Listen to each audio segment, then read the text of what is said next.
Back here at How We Do It at Hyperdrive, here with my main man, Callum again, top of the charts for the Super Shifter Karts. He's going to give me some more tips to help me get into the flat 40 seconds. So far I'm on 42.1, that's what I got last time. So yeah. I've improved a bit. Yeah, you improved by about a second in the last one, that was awesome. So today we're going to talk about braking. Braking is a huge opportunity that most shifter drivers struggle with. But the main thing is people ride the brakes too much going into the corners, so they end up trail braking. This is what I do. I come down here, I'm going full pelt, I brake really hard, I try not lock up, and I let go of the brakes just before I start to turn the corner. As I come through, I really feel like the kart is a little bit out of control, and sometimes I even spin out a bit or lose the back end a little bit. So you're saying you should be doing the braking a bit earlier? Not necessarily. For example, on the main straight, I still brake at the brake here sign, but I'm on it the least amount of time possible. You got to pull it up a bit quicker, use your roll time throughout the corner. You'll end up getting a better exit. So when you do your braking from the sign to here where you start rolling, braking that hard that you lock up a little bit here in this spot, or do you try and do the braking just hard enough so you don't lock up? You try not to lock up, because the least amount of braking that you do, the better it is for the tyres, for the engine, for everything like that. Be nice and gentle on the brake. Try and use about 50 to 75% of the brake, because if you lock up, you end up just sliding straight past the point. You'll end up getting a crap exit. Roll from about there to there, and then ease the accelerator back on at the apex,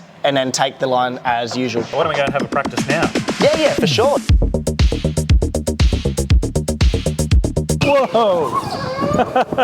You're putting on the brake at around the right spot, but you're holding it on for a little bit. You tap the accelerator a little bit, and that's what overshot you that time. So what you want to try and do, let go of both pedals, roll through, and then ease the accelerator back on as you exit the corner. All right, we'll give it another go, see how it goes.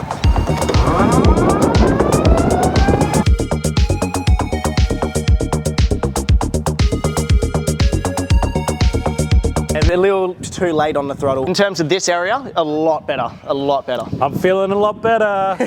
I feel like I know what I'm doing now. This is great. All right, should we try outside? Definitely, let's go. Let's go. So with this one, you got to make sure that you're braking at the brake here mark, because that is where we tend to brake in the shifters. Adult karts are a bit different. You don't want to have the brake on too hard versus inside, just because when you lock up the rear wheels, you tend to get flat spots. But the same sort of concept, brake for a little bit of time, and then just roll through that corner and get a good exit. We're going a little bit faster outside, I imagine, because you just come off the bridge down here and heading down that way. So correct. Just be a bit more careful on the brakes, roll a little bit further, and then go through the corner. Yeah, correct. All right, let's give it a go.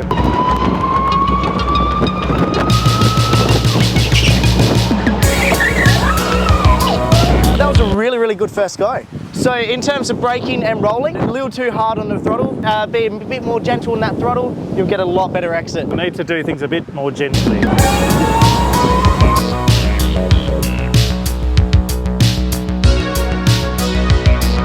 That felt a lot better. I know that was awesome. I've got a bit more practice to do, I know that, to get it right, especially every time, but those tips I think are going to make my times go so much better. Definitely, you just got to try and get your head into the habit of just roll time, braking for a little less time, just focusing on that exit of the corner. For those of you at home watching, I hope you got a fair bit out of this today. I certainly did. I'm going to go cut some laps now with those tips.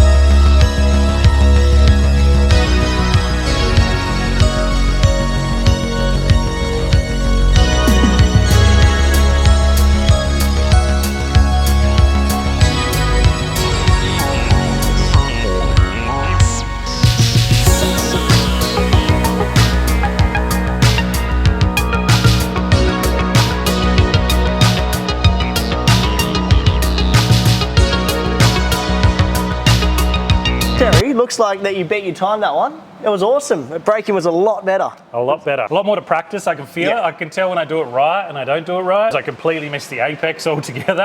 I go, wow, I completely stuffed that up. Sometimes I just broke a little bit too much and you just feel the tyres locking up too much. But generally, I know what I'm doing now a lot more. Just with a couple more races, I think my braking will be heaps better. No, 100%. It's all about repetition and getting it perfect throughout multiple races. You won't get it right the first time. Try and practice that more and more and more as you go in the shifter more. Soon you'll be perfect at it. Still got so much more to learn though. So there's certainly some things with the double hairpins inside, changing the gears maybe at the right spot. Yeah, for sure. Working out whether I should be getting oversteer or understeer coming out of the corners. But I can talk to you about that next time. We'll work on all those things in the coming episodes. So see you on the next episode of How We Do It here at Hyperdrive. See you then.